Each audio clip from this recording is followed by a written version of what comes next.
Mkoa wetu wa Mwanza umepata bahati tena na ratiba nzito ya kumpokea mgombea wa kiti cha urais kupitia Chama cha Mapinduzi, Dr. Samia Suluhu Hassan. Anategemewa kuingia ndani ya mkoa wetu wa Mwanza kesho tarehe 7. Atakuwa na mikutano mbalimbali ndani ya mkoa wetu huu wa Mwanza. Atakapoingia ndani, atapata nafasi ya kuwasalimia wananchi watakaye kusanyika katika viwanja vya airport. Na pale airport kutakuwa kuna vitu ambavyo tumeviandaa. Atapokewa na farasi wawili, lakini pia atapokewa na ngamia wasiopungua wawili. Tumejipanga katika ngamia hao ili kuleta hamasa ya kumpokea mgombea wetu katika mkoa wetu wa Mwanza, na pia Buhongwa tutaweka farasi wawili.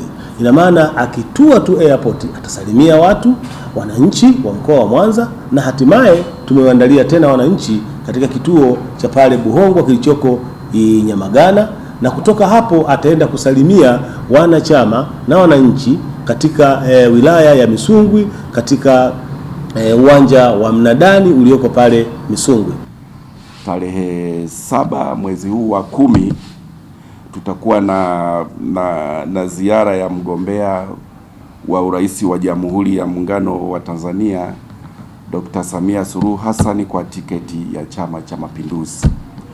Ndugu wanahabari, mkoa wa Mwanza tumejiandaa kikamilifu na tuko tayari kwa mikutano kama ratiba itakavyokuwa itakavyoisema hapa chini.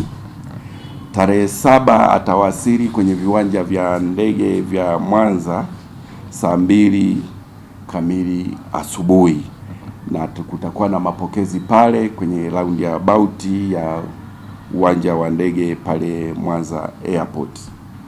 Mgombea wetu wa urais Dr. Samia Suluhu Hassan atasalimia pale Buhongwa. Baada ya Buhongwa kutakuwa na mkutano Misungwi kwenye viwanja vya Ng'ombe Mnadani, pale pia kutakuwa na mkutano mdogo. Baada ya hapo tutakuwa na mkutano mkubwa wa hadhara Sengerema kwenye viwanja vya Tabasamu maarufu kama viwanja vya Mnadani.